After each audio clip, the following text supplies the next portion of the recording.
Cuando se habla de dialéctica, se piensa en Hegel, se piensa en Platón, se piensa en filosofía y normalmente se piensa en Marx, en el materialismo dialéctico, se piensa en el idealismo dialéctico. ¿Cuántos aspectos que tienen que ver con ese devenir y con ese desarrollo de las ideas? Ahora, ¿es posible hablar de la dialéctica de la historia de la salvación y de una dialéctica ligada al campo teológico? Bueno, de eso entonces es que vamos a hablar con Monseñor Fausto Mejía sobre dialéctica de la historia de la salvación. ¿Eso es posible, Monseñor, hablar de la dialéctica en ese tema? No solamente posible, sino también que es, podemos decir, como la base, la madre de toda la dialéctica. Hegel es como a nivel social, económico, político, entonces es una realidad de como el padre de la dialéctica, pero en definitiva, Hegel reconoce bien que de ayer, pero hay alguien que verdaderamente es como el padre de la dialéctica, que es la Santísima Trinidad. Entonces se puede hablar con mucha propiedad de la dialéctica en la historia de la salvación, entendiendo la historia verdaderamente como algo lineal, no circular, sino algo lineal. Que decimos en teología, se pasa desde el punto alfa hacia el punto omega, del principio hacia el fin. Todo tiene una trayectoria, una línea, naturalmente, un camino, un itinerario, que eso es la dialéctica. Entonces, si tomamos la misma Sagrada Escritura, ahí encontramos verdaderamente la verdadera dialéctica de la historia de la salvación. Lo podemos dividir en dos partes para que veamos. Primero, los primeros 11 capítulos del Génesis nos hablan de una realidad, creación del mundo y creación del hombre y la mujer. Entonces, y comienza con una palabra, en el principio, en griego, in arhet, en el principio no existía nada. Y dijo Dios en términos como imperativo, hágase la luz. Y la luz se hizo, hágase el universo, las plantas, los animales, los astros, todo se fue haciendo los primeros 5 días. Y esa dialéctica de los primeros 5 días significa, se hizo lo que llamamos el paraíso. El 5 en la Biblia significa muchos, no importa que fueran 5 siglos, 10 siglos, 20 siglos, no importa. No es un número, podemos decir, matemático, sino en Biblia 5 es muchos. Entonces, el día 6 Dios hizo al hombre y la mujer, Adán primero, y cambia el lenguaje. Al principio, y dijo Dios, el Génesis, para crear al hombre, dice, hagamos ahora, hágase primero, Dios uno. Ahora dice, hagamos al hombre a nuestra imagen y semejanza. Entonces, en ese sentido, la dialéctica es que ahora está hablando no una persona, no el Dios uno, sino el Dios trino. Ya estaba presente Jesús y estaba presente el Espíritu Santo. Y entonces el hombre fue hecho. Y Dios en cada creación, dice el Génesis, lo hizo bien y vio Dios que era bueno. Y el 6º día, naturalmente, se hace el hombre y la mujer. Primero no vamos a entrar ahora a un detalle de cómo creó Dios al hombre y la mujer. Entonces, ¿qué resulta? Si la creación hubiera terminado el 6º día, porque el número 6 significa imperfección, estaba contradiciendo entonces lo que llamamos y vio Dios que era bueno. Entonces, por eso el agiógrafo, el autor sagrado, añade un día. Y el 7º día descansó. Cuando uno le pregunta a la gente, ¿la Biblia miente? No, no miente. Digo, pero ahí está mintiendo. Porque decimos que Dios es un ser perfecto. Entonces, si Dios dice que descansó, significa que es imperfecto, que se cansó. Pero simplemente es importante en la Sagrada Escritura y como en la teología, no ver la materialidad, no leer la Biblia literalmente, sino el mensaje que eso contiene. Y el 7º día, el agiógrafo, el autor sagrado lo pone para decirnos que Dios todo lo hizo bien, porque el número 7 significa perfección, que la creación fue perfecta. Primero la naturaleza, la creación, y después el hombre y la mujer. Y Dios lo hizo tan perfecto que lo hizo, podemos decir que no tendrían que sufrir dolor ni enfermedad, todo era perfecto, pero después vino el pecado. Y ahí va a comenzar la dialéctica ahora. Y con el pecado entró el dolor, el sufrimiento y la muerte. Y Dios, que es amor y que nos creó por amor, entonces el hombre cae. Y Dios trino no puede dejar al hombre a la orilla del camino caído, sino sencillamente hacen un plancito, que es el plan de la dialéctica que llamamos ahora. Se ponen de acuerdo la Trinidad Y cada uno se compromete con un trecho de la historia. Y el Padre dice, yo me comprometo a preparar la salvación. Y esto lo encontramos en el Antiguo Testamento. Todo el Antiguo Testamento es la acción del Padre preparando la creación. Y lo va a preparar con instrumentos. Porque al fin y al cabo los instrumentos es, Dios no habla directamente, no actúa directamente, sino a través de instrumentos. Lo que dice Santo Tomás de Aquino, a través de causa segunda libre, que es el ser humano. Entonces, por eso comienza Dios, su plan de salvación va a comenzar la preparación con la llamada Abraham. Abraham, sal de tu tierra y vete a la tierra. Y ahí tenemos el primer elemento de la dialéctica, podemos decir, de la iglesia. La iglesia es peregrina. Y toda la preparación va desde la llamada de Abraham hasta la anunciación.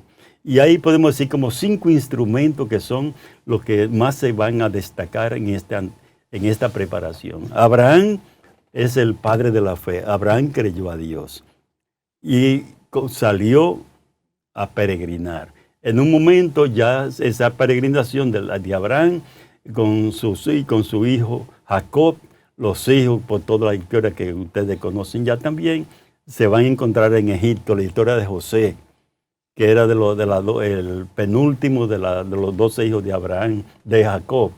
Entonces viene la hambruna, 7 años de abundancia, 7 años de precariedad. Y ahí ya el pueblo se va a encontrar en Egipto, y ya va a llegar el momento en que el pueblo de Israel, que ya está en Egipto, en ese peregrinar, el faraón Ramsés II, que era Sesostri, que era el faraón de ese tiempo en Egipto. Entonces se plantearon un problema. Señores, esta gente está creciendo mucho. Si entramos en guerra, se van a aliar con nuestros enemigos, los israelitas que están aquí.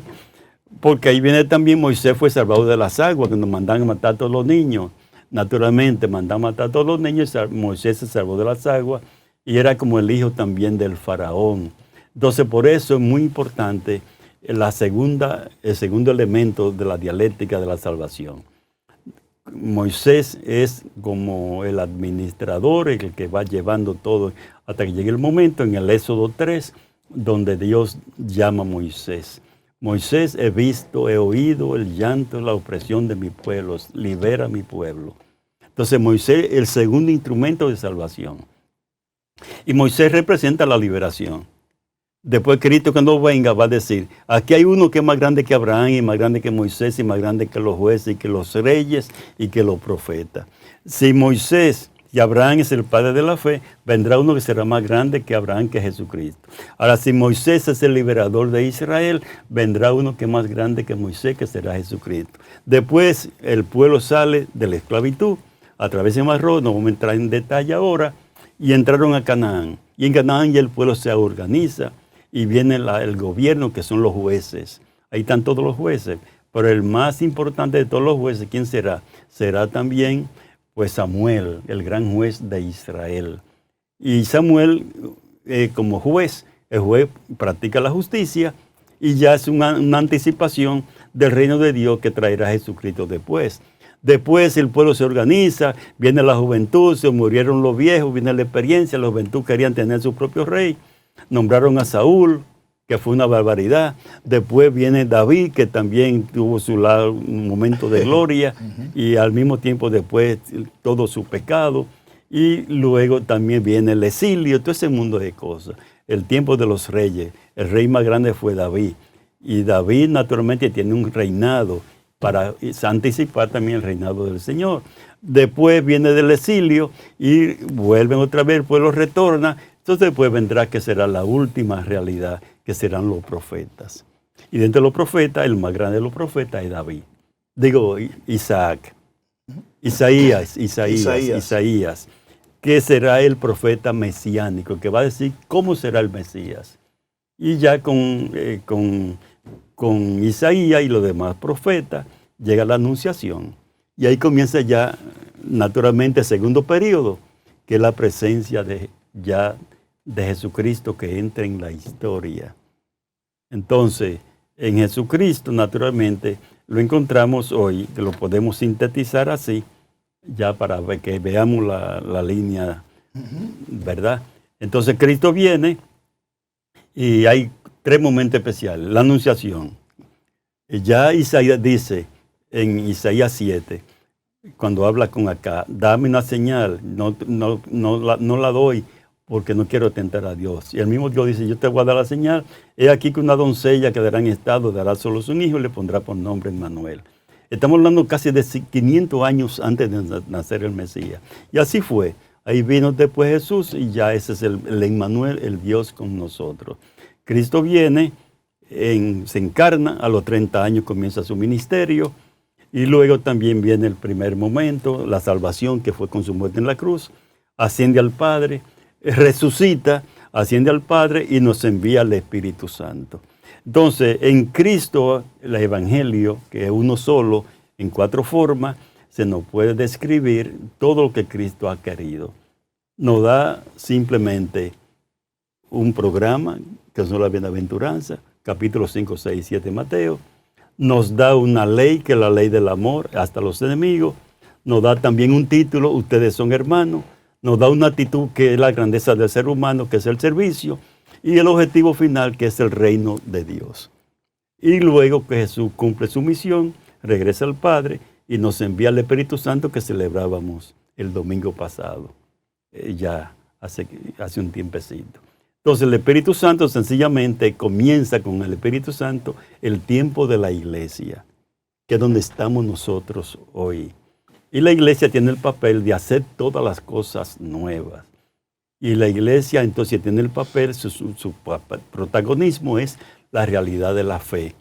Y la fe, recordemos, tiene 5 dimensiones: una dimensión social, una dimensión política, una dimensión económica, una dimensión cultural y una dimensión que es religiosa. Generalmente en estos momentos, por razones que hicimos en el otro programa, muchas veces solamente estamos muy distraídos en lo que llamamos la dimensión religiosa y nada más.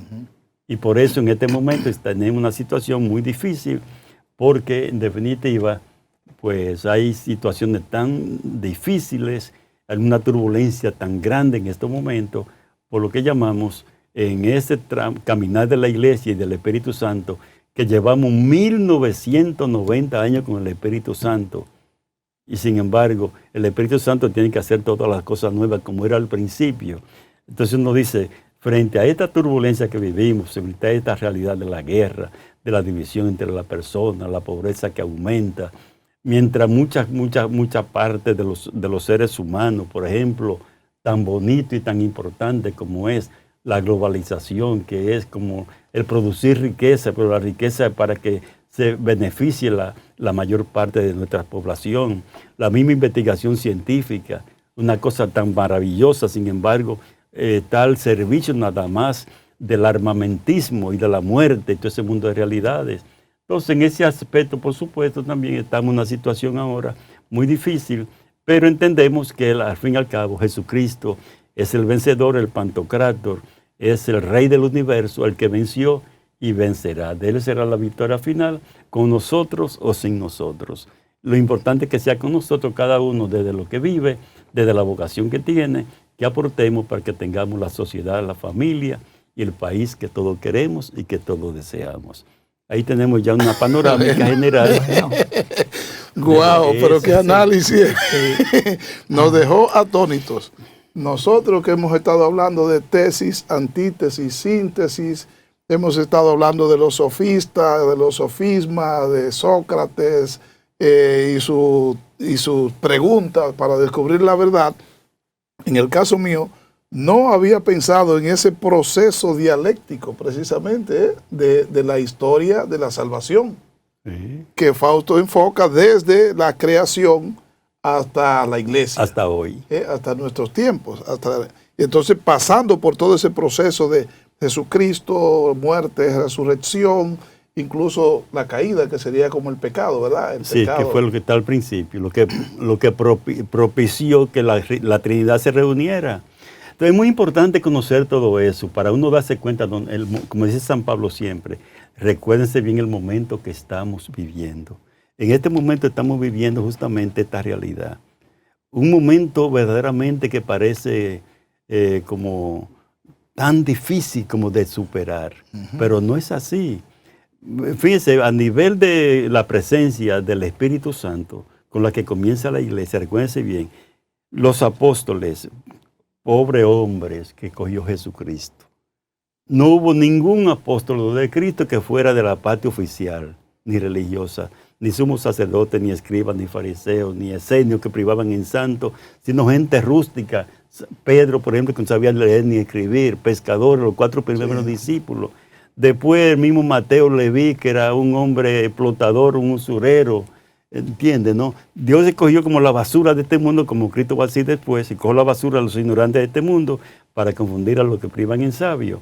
Sin embargo, con esa pobre 12 gente, se va Judas, después quedan 11, eligieron a Matías para completar los 12, que es un número de la totalidad, es la multiplicación de 3 por 4, 3 la Trinidad y los 4 puntos cardinales, que para que se realice lo que el último mandato de Cristo, vayan por el mundo entero a bautizarlo en el nombre del Padre. Y las 12 tribus de Israel también, las 12 tribus de Israel, exacto, que representan los apóstoles también, el nuevo pueblo. En el Apocalipsis aparece que los testigos de Jehová dicen que los señalados, los salvados, solamente serán 144,000, Julián. Digo yo, si son 144,000, entonces ¿qué hacemos nosotros aquí ahora? ¿Para qué hacer nada con tanta gente buena que ha habido? Bueno, simplemente que Juan es un evangelio simbólico, dice de las 12 tribus de Israel, el Antiguo Testamento, más los 12 apóstoles, son 12 por 12, 144. Por 1000, 144. Y 1000 significa muchísimo, incontable. Entonces, en vez de decir que son incontables, los salvados son 144,000. Sí, entonces, en ese sentido, por supuesto, ya.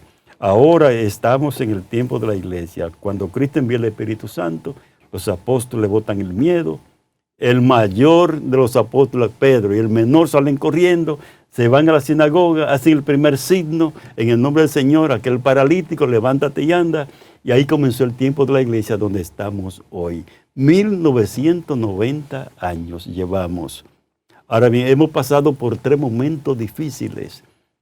Julián conoce muy bien que estudió su teología también completa. El tiempo, los primeros 4 siglos de la iglesia, ustedes recordarán, tú Daniel también, fueron de persecución, del martirio. Y entonces la iglesia, con la predicación apostólica del boom de la conversión de Pablo, comienza un proceso que llamamos de catecumenado, que duraba 2 y 3 años. A nadie se le bautizaba hasta que no estaba convencido de dar la vida por el Señor, para que no hubiera apostasía. Entonces esa gente, mucha gente, bautizarse era inmediatamente autocondenarse a la muerte. Y los paganos decían, pero esa gente son como raras, que van a la muerte y van riéndose, y van con el pechito parado para hacia adelante. Es decir, por esa convicción de que por cada cristiano que muere vendrán 100 nuevos cristianos. No, yo recuerdo aquella legendaria frase de San Ignacio de Antioquía, uno de los padres de la iglesia, ¿verdad? Trigo soy de Cristo, cuando seré molido por los dientes de la fiera. Oye, tú dices, pero ¿cómo es que esta gente se alegra de ir a la muerte, verdad? Exactamente. Es una legión increíble esta de los primeros hasta cristianos. Que por fin vino ya Tertuliano, viene después, que le da la libertad a los cristianos. Entonces somos de ayer, ya llenamos toda la plaza. Constantino le quitó, se le dio la libertad a los cristianos. Y ese parece que fue una victoria, pero eso fue, podemos decir, como la derrota de la misma iglesia. Porque se masificó la iglesia, se bautizó todo el mundo, hasta hoy estamos bautizados, pero no cristianos. Por ejemplo, nuestro país es un país de mucha gente muy religiosa. No hay país más religioso que México, ¿entiendes? El mismo Brasil hay mucha gente religiosa, pero no cristiano. Porque la iglesia no es una religión, el cristianismo no es una religión. Tiene una dimensión religiosa, pero no es una religión, sino es un estilo de vida, una manera de amar, de servir. Entonces, tenemos un maestro que se llama Jesucristo, en la que a veces nosotros no hemos descuidado. Y más buscamos la forma que el fondo, que lo que llamamos la esencia de la vida cristiana. Entonces, disculpa, eso nos resuena a las ideas de Kierkegaard, que hace la distinción, justamente la que hace, de cristiano y de cristiandad. Es decir, la gente participa de las actividades religiosas y justamente le falta el tener eso como un estilo de vida. Exactamente. Pero eso es una realidad en las religiones, monseñor. Sí, sí. Porque usted mencionó a Constantino, pero después Teodosio la impuso prácticamente, es decir, la estableció como doctrina oficial y había que hacerlo. Y a partir de ahí, las religiones han utilizado ese sentido coercitivo históricamente. Claro. Con las religiones. Es a partir de Teodosio. Porque Constantino lo que hizo fue que emitió un decreto de libertad religiosa en el imperio para que los cristianos pudieran expresar su fe libremente. O sea, fue un decreto de libertad religiosa. Cada cual profese la religión que quiera profesar y ya nadie será perseguido. El edicto de Milán. Ese es el edicto de Milán. Eso fue lo que Constantino hizo realmente en el sentido. Pero Teodosio la hace religión oficial del Estado. Entonces, sería ver qué piensa Monseñor Fausto de esa institucionalización, diríamos, política de la Iglesia y que algunos acusan de que, bueno, es una institución de alguna manera vinculada a la dimensión del Estado. Sí, mira, por ejemplo, lo que tú decías ahorita, para retomar el tema, y yo decía, el cristianismo no es una religión, sino una manera de vivir.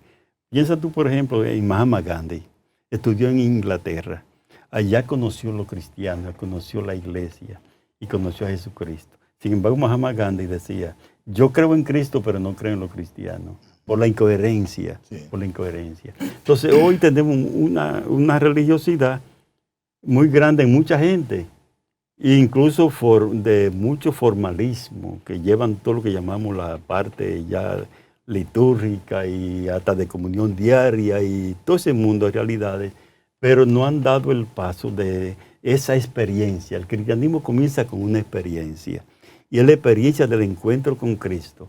Y esa experiencia del encuentro con Cristo me va a llevar a mí también a que todo lo que yo hago haya una coherencia en mi propia vida. Entonces, por eso esa coherencia es lo que falta entre nosotros. Y la coherencia, ¿de dónde va a venir? De si nosotros también seguimos lo que llamamos al Maestro, a Jesucristo. Es decir, cómo vivió Cristo cada momento, cada situación. Cómo vivió Cristo ante los enfermos, ante los presos, ante los usureros, por ejemplo, Saqueo, va rápido hoy para tu casa hoy. ¿Cómo lo vivió ante la prostituta? ¿Cómo lo vivió naturalmente ante Leví, Mateo, que era recaudador de impuestos? Todo ese mundo de realidades tenemos que verlo. Además, la iglesia también, recordemos, que tiene dos elementos en estos 21 siglos que nunca ha olvidado. El Espíritu Santo que conduce, guía y santifica a la iglesia. Y hay dos elementos que nunca han faltado en la iglesia. Primero, los hombres y mujeres en los que el Espíritu Santo ha suscitado para que se pongan al servicio de los más pobres y de los más necesitados. Y nunca han faltado en 21 siglos la gente que da y sigue dando la vida por Jesucristo en estos momentos. Son dos realidades maravillosísimas. Ahora bien, ahí naturalmente tenemos que volver otra vez a entender lo que llamamos la realidad de la presencia del Espíritu Santo. Y ahora, en esta crisis que tenemos, entonces es importante, y yo decía, los 4 primeros siglos de cristianismo, de persecución. El primer cambio de época se va a dar en el siglo XVI, con el Renacimiento, que ustedes conocen muy bien, y ahí inmediatamente comienza la división de la iglesia con Lutero, Zwinglio, Calvino, Enrique VIII, etcétera, etcétera. Y el segundo momento de cambio de época se va a dar en el 2000, ahora en Aparecida. Dice, no es que estamos en tiempo de cambio. Todo el siglo, la mitad del siglo XX fue tiempo de cambio. Sin embargo, no es tiempo de cambio, sino cambio de época que es diferente. Lo cual significa, que podemos hablar más adelante, lo que significa ese cambio de época, es decir, en toda la realidad que vivimos y que necesitamos hoy como tomar conciencia para avanzar y para poder crecer. Monseñor, usted ha expresado en varias ocasiones estas palabras: tiempos difíciles, cambio de época, momentos que estamos viviendo. Estamos viviendo momentos estelares y complicados, refiere usted. Hace unos años Bill Gates habló de la era digital, de la entrada a la era digital. Y hace apenas días está hablando de la era de la inteligencia artificial. Y no solo él, sino que se está refiriendo a esa temática. La era digital, las redes sociales, la inteligencia artificial, desarrollo de la tecnología moderna, la virtualidad, la iglesia y la espiritualidad.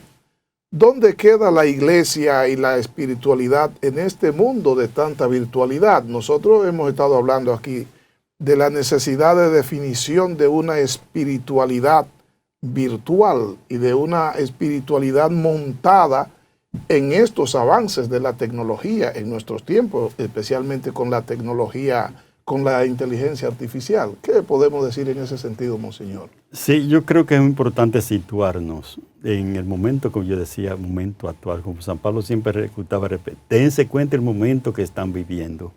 Estamos viviendo un momento muy especial con el cambio de siglo y con el 89 concretamente, como decíamos, con la caída del muro de Berlín, comienza una nueva etapa. Los obispos, como se valen cuando hacen la conferencia, llevan 5 de los mejores expertos en economía, en sociología, en historia, psicología, todo ese mundo de realidades. Entonces analizan muy bien lo que llamamos la situación de América Latina y el Caribe y la situación mundial. Entonces le van a dar un giro a la reinterpretación que teníamos nosotros, que viene ya desde el siglo pasado. Y estamos en un cambio de época y se manifiesta en muchos elementos que verdaderamente pues, a nosotros hoy nos inquietan enormemente. ¿En qué se manifiesta ese cambio de época? Dice, ese cambio de época tiene su mayor incidencia en lo que llamamos la realidad de la cultura. Entendiendo que la cultura es lo que llamamos la esencia, el alma de cualquier país, del ser humano también. Entonces, cuando la cultura es, podemos decir, como no observada o cambio, y dentro de la cultura, dice, lo que más sufre la realidad familiar, entonces por eso tenemos estos cambios que son tan radicales y al mismo tiempo tan incomprensibles. Ahora bien, ¿dónde se manifiesta este cambio de época? En 5 elementos que son fundamentales. Primero, en la globalización. Positivamente el hombre va caminando, naturalmente como un análisis que hace Carlos Marx y que es válido hasta hoy, naturalmente toda la dialéctica de la historia, del materialismo histórico, naturalmente la economía, la función, etcétera, ¿no? Cuando él dice que la economía es el motor que mueve la historia, que es verdad, porque sin economía no se puede hacer absolutamente nada, y es una dimensión también de la fe. Pero la dialéctica es como un método para producir riqueza. Ahora bien, ¿dónde está el problema de toda la realidad del ser humano hoy? De que no tienen referencia ética. Cuando tú le quitas la economía, la referencia ética, entonces eso va contra el ser humano.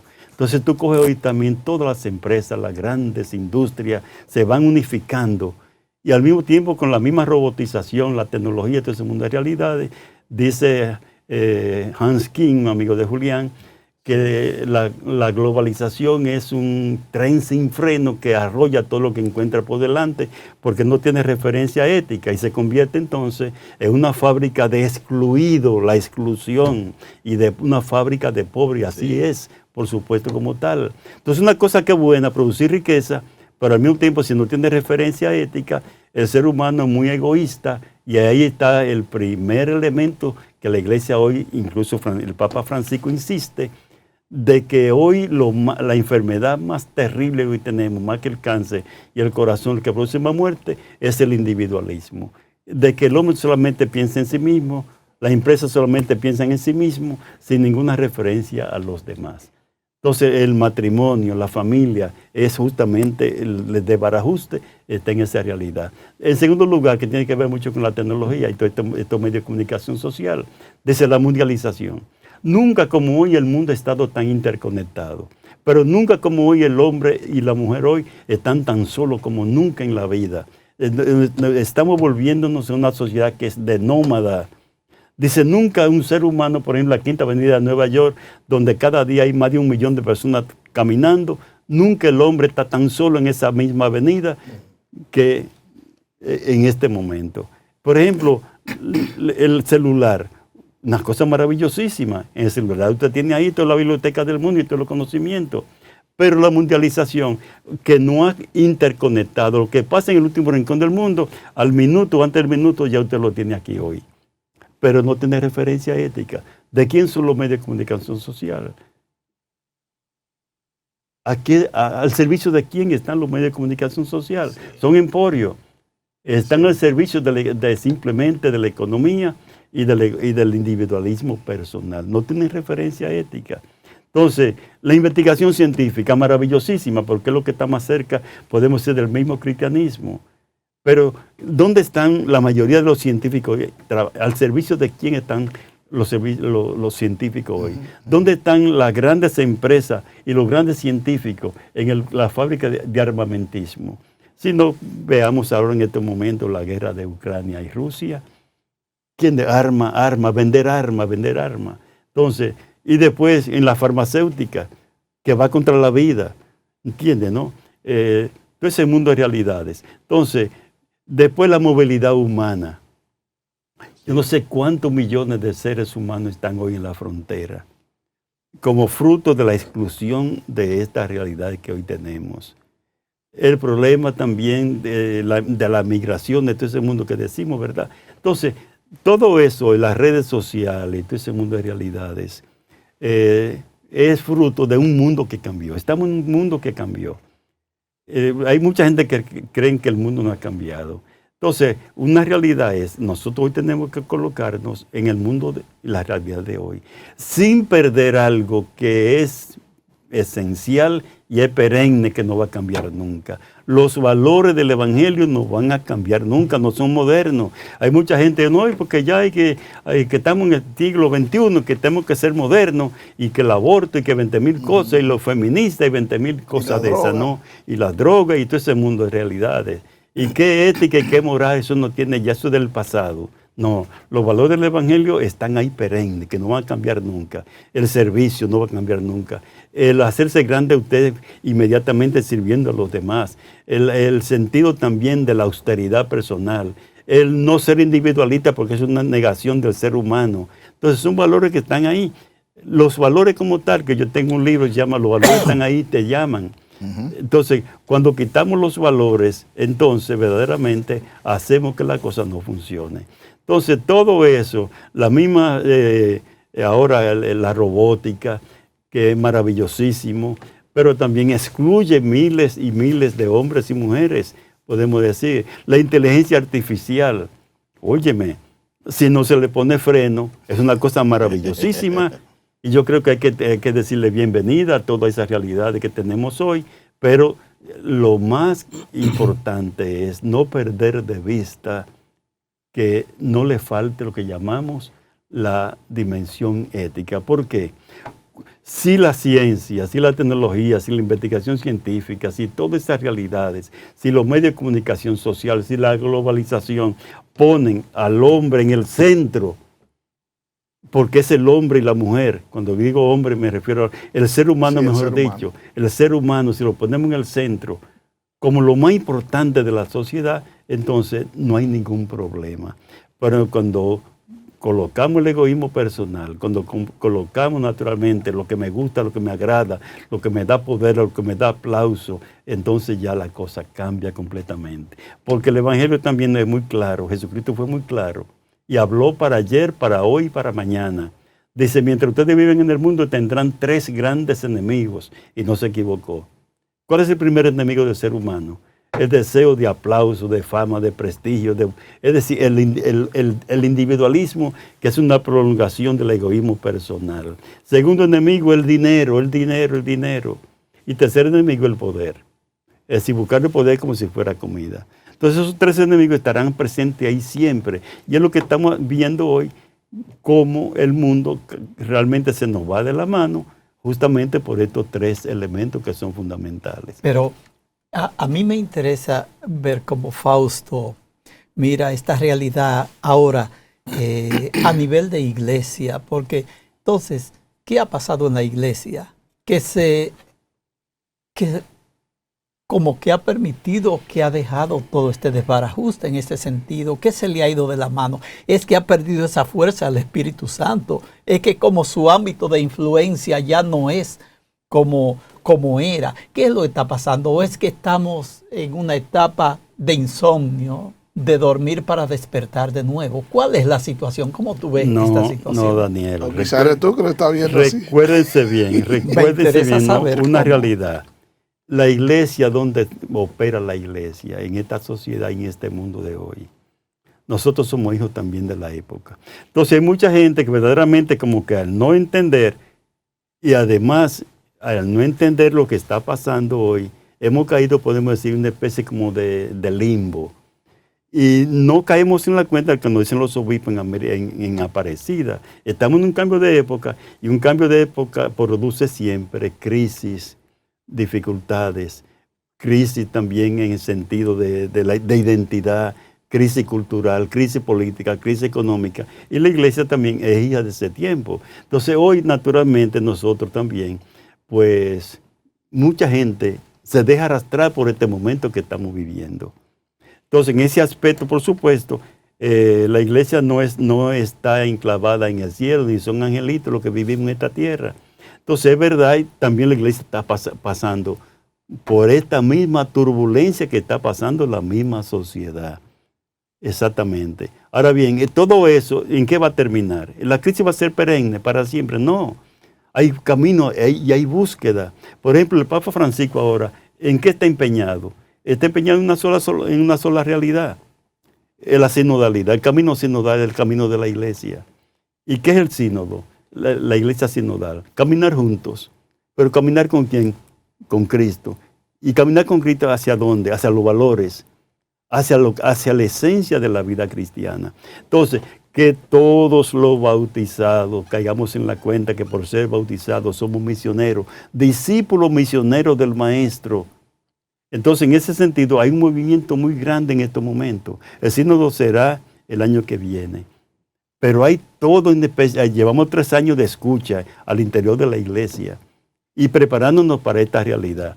Y mira, por ejemplo, para que tú veas, el mismo Papa Francisco lanza un documento ahora. Como estamos en este tiempo de crisis, por ejemplo, es necesario formar nuestra gente, nuestro cristiano, nuestro bautizado. Y lanzan Antico Ministerio. Elevar la catequesis a un ministerio, a una vocación. Entonces, ¿para qué? Eso me encanta de esta realidad. Para que los cristianos y formar una nueva legión de hombres y mujeres que se formen en el aspecto bíblico, teológico, pastoral y pedagógico. ¿Para qué? Para que sepan transmitir fiel los valores del Evangelio en la dimensión social, la dimensión económica, la dimensión política, la dimensión cultural y la dimensión religiosa. Que podamos influir también en toda la sociedad.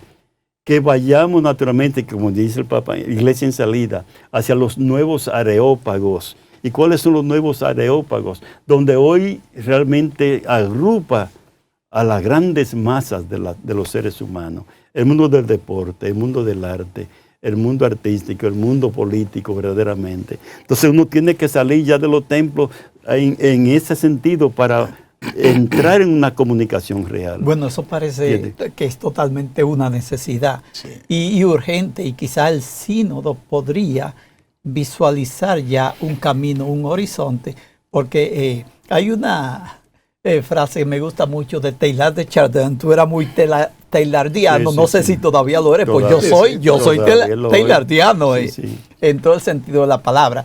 Que decía, hemos dejado de ser contagiosos. Decía, y ese es el momento donde todavía se está como que el mundo cristiano como que ha perdido esa fuerza de contagiar la sociedad, de imbuirla de los valores, de echarla hacia adelante. Y pienso que ese es el momento y que todavía no se ha arrancado.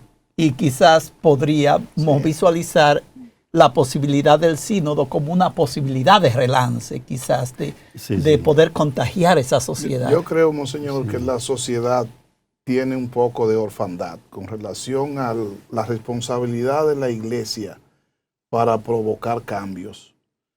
Esta descomposición de la que usted mismo ha estado hablando y que se ve a todos los niveles en nuestra sociedad y especialmente en la República Dominicana, precisa de un padrino con moral suficiente para plantarle cara a ese proceso de descomposición social. Y yo creo que la iglesia está llamada a ser ese padrino que le plante cara a esa pérdida de moral de la sociedad.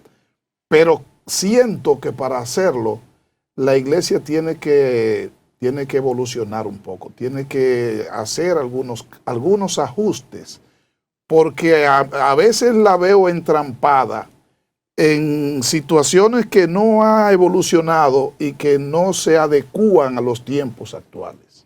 Yo quisiera complementar esa idea de Juan, ¿verdad? Nosotros crecimos viendo unos líderes que tenían una alta influencia, Monseñor Flores, Monseñor Pepén, Roque Adames, eran como líderes y de alguna manera más de 40 años Monseñor Agripino, que era, diríamos, un conciliar. No me dejes a López Rodríguez afuera. Bueno, un verdadero Monseñor líder también. Está vivo, por eso lo dejé. Muy bien, ok. Y eso. Sí. Y entonces, eso que dice Juan, como que da la impresión de que ese liderazgo no se visualiza. Incluso, por ejemplo, la iglesia ha tenido medios de comunicación. Todos nos criamos escuchando desde las 5 de la mañana Radio Santa María. ¿Dónde está Radio Santa María? ¿Verdad? Y hay un mundo grandioso de medios y uno nota otras presencias ahí y como que, bueno, este mismo espacio, yo mismo me siento complacido con eso que tú dices aquí.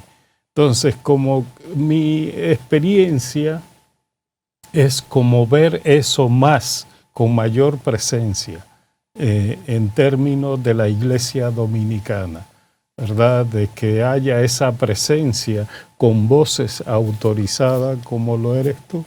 Entonces, ese sentir de Juan, bueno, que a veces lo hemos compartido, como si hubiese esa necesidad. Sí, mira, primero dos cosas. Recuerden bien que estamos en un tiempo de turbulencia y de crisis. Y esa turbulencia, esa crisis, el cambio de época, está en todos los órdenes, orden social, político, económico, cultural y religioso. También la iglesia está atravesando también su turbulencia a nivel vocacional, a nivel de liderazgo. Pero no se olviden nunca que el mundo cambió. Entonces, hay gente, por ejemplo, que vivió en un tiempo, por ejemplo, el padre Fantino. Fantino, todo el mundo menciona Fantino. Pero Fantino vivió en un tiempo de cristiandad. Y muchos del pasado también vivieron en tiempos de cristiandad, toda una mentalidad. Y estamos hablando sobre todo de la sociedad dominicana. La iglesia que peregrina en República Dominicana no es la iglesia universal, es la iglesia local, podemos decir. Entonces, el mundo de ahora tiene unas exigencias, unas realidades. Óigame, entonces hoy, por ejemplo, las redes sociales realmente se han adueñado de toda la realidad. Los mismos periódicos, la televisión, muchas cosas de esas.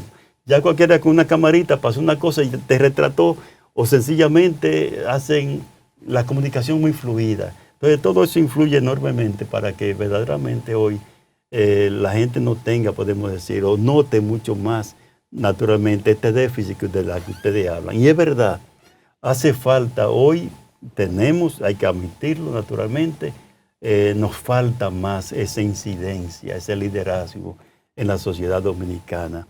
Se están haciendo esfuerzos grandes, pero en este momento, naturalmente que vivimos en este momento histórico de República Dominicana, yo creo que es verdaderamente. Entonces uno mismo también, como que echa de menos aquellos años 70, 80, esa iglesia dinámica, en donde la persona verdaderamente se vivía otra experiencia. Y ahora que Recordemos también, vivimos en una sociedad donde la gente muy sencillamente, como con su libertad y su individualidad, que no se la toquen. Entonces hoy también vivimos en una sociedad que no es católica ni cristiana, sino hay mucha gente que también pues, es atea y que no cree en iglesia ni cree en nadie, y que cree en la ciencia, o hay muchos pareceres de todos los niveles. Entonces hay un respeto también, hay que respetar también todo eso. Antes, por ejemplo, todo el mundo tenía que girar en torno de la iglesia. Entonces, pero hoy no. Entonces, todo ese mundo de realidad, eso influye hoy, naturalmente. Ya hoy un sacerdote, antes, por ejemplo, usted ponía un palo de escoba con una sotana y todo el mundo se persinaba. Hoy no, usted ve un obispo, hoy un sacerdote. Entonces, ya no es que usted es obispo ni que usted es sacerdote, sino es lo que usted hace y cómo usted vive. Esa es una realidad que está muy pendiente ahí. Pero es una sociedad muy crítica y es bueno que sea así. Ahora bien, hay muchos signos también que mucha gente no lo entiende, que se están dando y que nos falta también darlo más a conocer.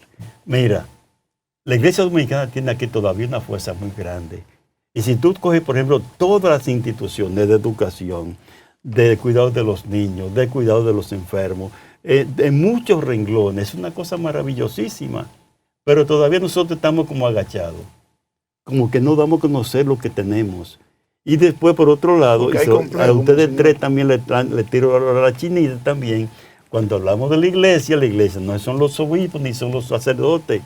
La iglesia somos los bautizados. Ustedes son también iglesia. Ustedes tres, por ejemplo, tienen que cuestionarse también lo que ustedes recibieron, qué están haciendo. Y les felicito con este programa que ustedes están aportando y con la capacidad que ustedes tienen, que están en el campo educativo. Y uno yo me siento satisfecho con los seminaristas que no llegan al sacerdote, pero que hoy están dando y prestando una labor maravillosísima. Eso es parte también de la iglesia. Bueno, hay que enviarle un saludo entonces a los amigos de Confraternidad. A los de Confraternidad y los seminaristas de Santiago, los seminaristas de Santo Tomás de Aquino y a toda esa cantidad, que son muchos los que están en distintas instituciones, verdaderamente, porque pasaron por un seminario, el seminario pasó por ellos, tienen valores, están haciendo aportes maravillosísimos. Ahora sí, yo sí creo que necesitamos más presencia, al mismo tiempo donde nosotros nos hagamos sentir mucho más y que demos a conocer también lo que estamos haciendo, que mucha gente no conoce lo que estamos haciendo. En estos momentos, por ejemplo, yo mismo tengo un programita ahí, un programón, con esta nueva dimensión ahora, de formación de los nuevos líderes que van a incidir en todo este campo, en el campo político, económico, cultural y religioso. Comenzamos un proyecto ahora de formar 100 nuevos evangelizadores, así es la palabra clave, nuevos evangelizadores, 50 en Santiago y 50 aquí en Santo Domingo, la Madre Maestra, para las 2 arquidiócesis, que son los formadores de los formadores. Ahora, no se olviden que todo esto es un proceso, es como la educación dominicana, eso no se va a ver los frutos inmediatamente, estamos dando tumbo, ¿entiendes? Dentro de 15 o 20 años tendremos ya otra cosa diferente. Entonces, en esta crisis que hoy tenemos, incluso a nivel eclesial, los frutos no se van a ver ahora mismo. Comenzamos este proyecto de formar esta legión de hombres y ojalá que ustedes también se decidieran a ser los nuevos catequistas para que entren en el mundo político, en la comunicación, como lo están haciendo ahora, que es lo que necesitamos. Y no hemos descuidado incluso hasta con los seminaristas, que no lo estamos nosotros como incentivando a que asuman el papel que tienen que asumir. Entonces, en ese aspecto, por supuesto, yo soy optimista. Se está trabajando y se va avanzando. Pero también quiero decir, es verdad, estamos como medio dormidos. Aquel jesuita puertorriqueño que escribió un libro famosísimo en los años finales de principios de 70, La iglesia duerme. Entonces uno puede decir también, a veces en la iglesia estamos como medio roncando, mucha gente en la iglesia estamos roncando, pero Jesucristo tiene la última palabra y con nosotros y sin nosotros el Señor va a hacer su obra. Ojalá que sea con nosotros como lo estamos haciendo ahora también. Bueno, señores, qué gran programa, ¿eh? Hemos tenido como señor Fausto Mejía. Monseñor, estamos infinitamente agradecidos por su presencia aquí con nosotros en Dialéctica y esperemos que usted esté disponible para otro programa más adelante. Como no, claro, hay muchos programas que es importante que pues compartirlo con ustedes. Quizá coger un solo tema nada más después, un solo tema. Eso me apasiona, por ejemplo, el cambio de época, que desentrañemos bien eso, o el campo de la educación. Bueno, pues estamos o el mismo pendientes. campo ahorita de los nuevos ministerios, de la formación de los nuevos agentes de pastoral. Todo ese mundo cambio es de época, educación y la formación de nuevos o agentes sencillamente un cambio que convendría muy bien a un programita solamente para eso, el valor de la vida política. Ese podría ser el próximo programa, porque ahora que estamos en campaña electoral y en este desbarajuste que tenemos en esta sociedad, sería muy importante la dialéctica, meternos en el valor de la vida política, darle lo que significa la auténtica política como tal. Nos queda solo agradecer a Fausto y a todos los que nos han seguido, que le saquen bien provecho a este encuentro de hoy. Muchas gracias. Su Mundo TV.